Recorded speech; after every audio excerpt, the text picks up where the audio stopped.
I think I'm still in Ohio, close to Indiana, but check out this farmhouse out in the middle of nowhere. It's gorgeous. Just some farmer's house, I guess. Pretty nice. I'm taking a little detour into this town because I saw the back of another possibly gorgeous building.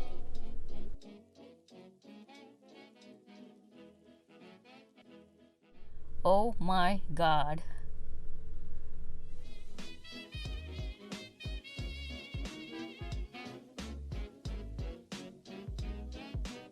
It's a courthouse. Lady's looking at me like, why are you filming our little courthouse? Because it's spectacular? I don't know if photography is allowed in a courthouse, but I'll take a quick peek. Chandeliers. So I looked up this town. It's called Van Wert, Ohio, and people made a living here back in the day by making a very smelly cheese. And in World War II, Americans accidentally bombed a town in France, and that town also made cheese. So this town in Ohio raised money to have that French town rebuilt for their fellow cheesemakers. So I guess the Amish do shop at Walmart. I just pulled into the Walmart here in Kokomo, Indiana, and that worn-out sign says horse and buggy parking only. So they must tie the horse rein up to that metal pole there. Some cool architecture here in Kokomo too, but this one's a little different. It's a fairy tale themed.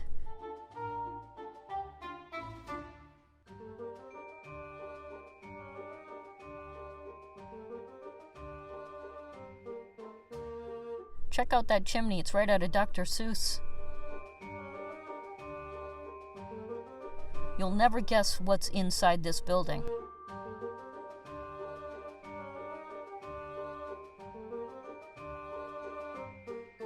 It's a convenience store, just like a million other convenience stores. It was built just for fun with recycled materials. So there you go, Kokomo.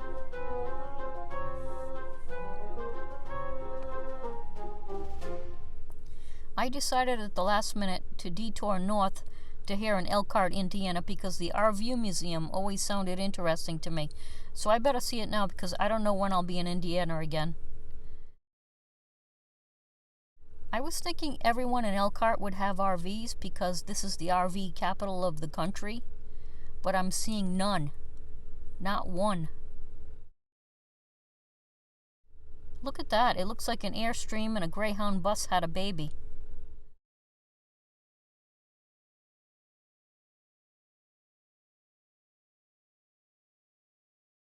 Look at the size of this beast. Oh my. Flashback to the 1970s. Yikes. 2 sets of bunk beds in the front. Interesting setup. Is that a microwave? I don't think we had microwaves until the 1980s.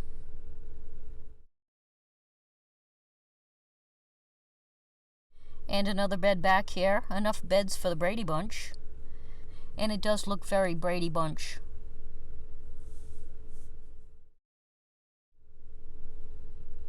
Very nice roomy bathroom.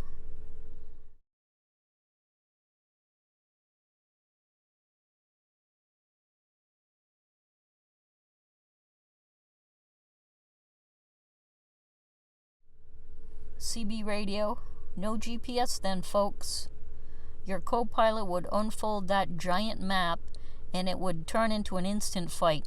I don't remember my parents ever having a fight except when one of those maps were unfolded. Instant argument. So the first RVs were covered wagons? Did people recreate back then? I'm pretty sure they just worked 6 days a week and went to church on Sundays. A 1913 Earl trailer. The oldest travel trailer in existence. Just like the trailers today, the table converts to a bed and there's storage inside of the benches and a screen. It's beautiful. And it was pulled by a Model T Ford. 1929 covered wagon travel trailer. This was the first mass-produced travel trailer, and the company that made these became the largest trailer manufacturer in the country in the 1930s. They called this a house car back in 1929. To me, it looks like a van. And this same setup you see in ProMaster van conversions today, with the bed in the back.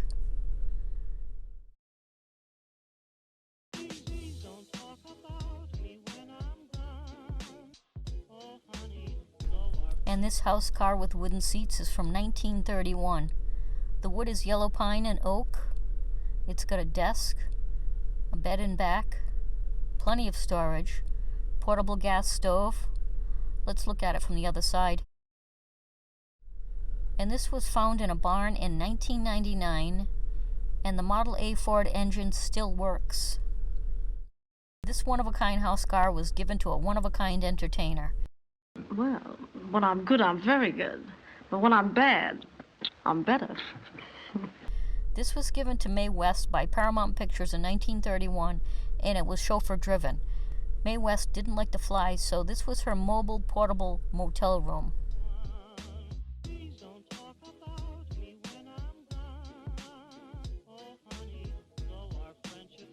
And it even has a back porch where she would relax in a rocking chair. Aren't you forgetting that you're married? I'm doing my best. A 1935 Bolus. This was the first aluminum travel trailer before Airstreams. It kind of looked like an Airstream that was put in a vise. The shape in the back there is very unique. Beautiful woodwork like most of these trailers. This trailer was homemade in 1935. A table and benches that converted into a bed. It's got a porcelain sink, portable gas stove. This 1936 camper used the style of early aircraft framing made from spruce.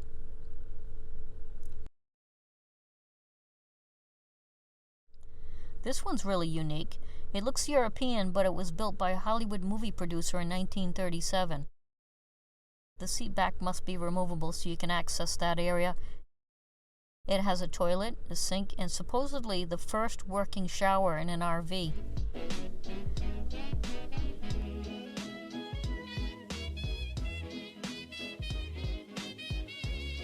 And this trailer from 1939 has a refrigerator, not the usual icebox of that era.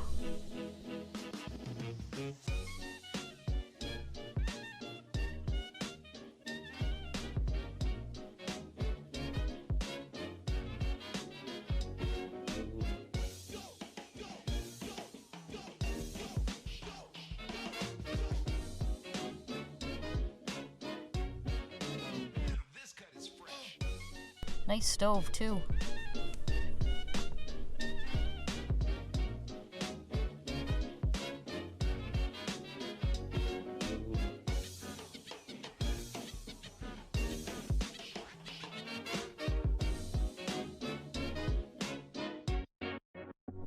This was Charles Lindbergh's travel trailer. The exterior is aluminum to keep the weight down. After his son was kidnapped and murdered, the Lindberghs fled to live in Europe because there was so much hysteria about that case. And when they returned to the U.S. in 1935, that's when they received this trailer.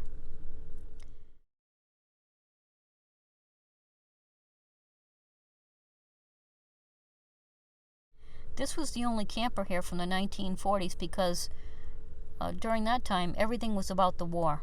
All manufacturing was war-related, not camping-related. They still make trailers exactly like this.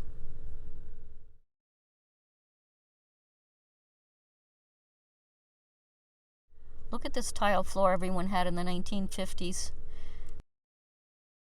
This is a Holiday Rambler, and this same layout is still being used in smaller trailers.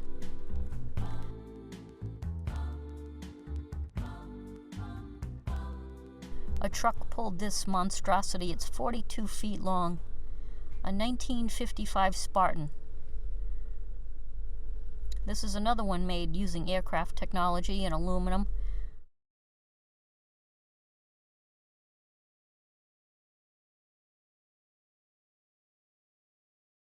A full living room.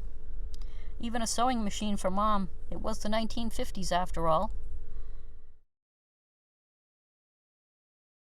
Is that a coffee grinder?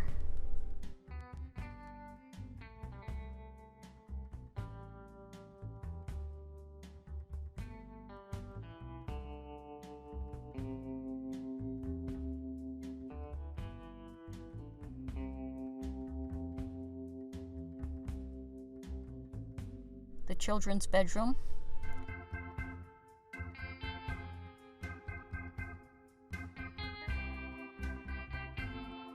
And it even has a tub.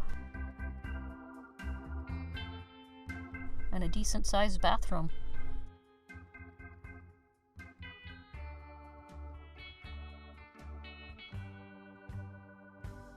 And a bedroom with its own entrance.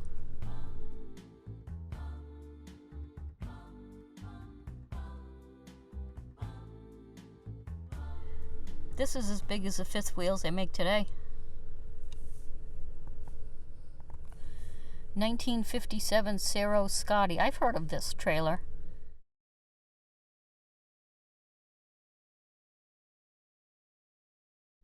This floor is recessed so I'm able to stand upright while I'm cooking. Yeah, I could survive in this.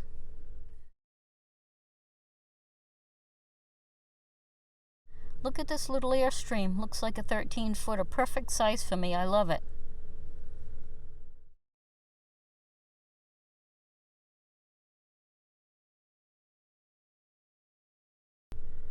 Kitchen, toilet, bed, that's all I need. Oh, it's a 10-footer. It's just a prototype. They never made them. They were too small. Here's a full-size Airstream.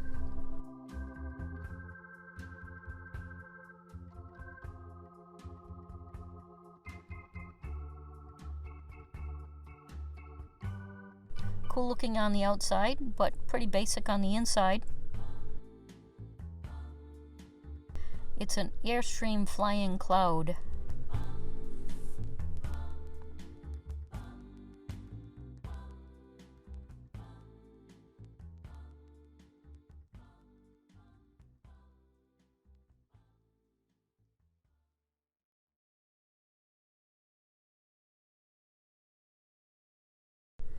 (1962) Mallard 13-foot travel trailer with a Dometic refrigerator, and they still are making RV refrigerators.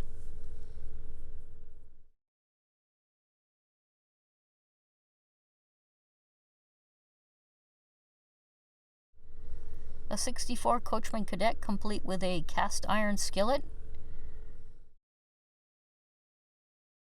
And the dinette ceiling is actually a bed that lowers. This is a 1966 Mustang travel trailer. No relation to the Ford Mustangs.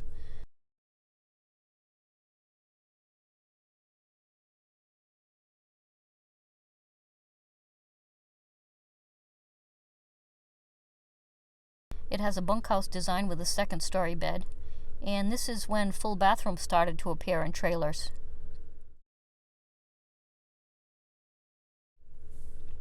(1974) GMC motorhome. I was about 11 years old when these were around, and that's about the age I decided that someday I will drive all over this country. So I must have thought I'd be traveling in something like this, and not something the size of a coffin. They allow dogs in this museum? Candy's gonna be pissed if she saw them come in here and she was left behind.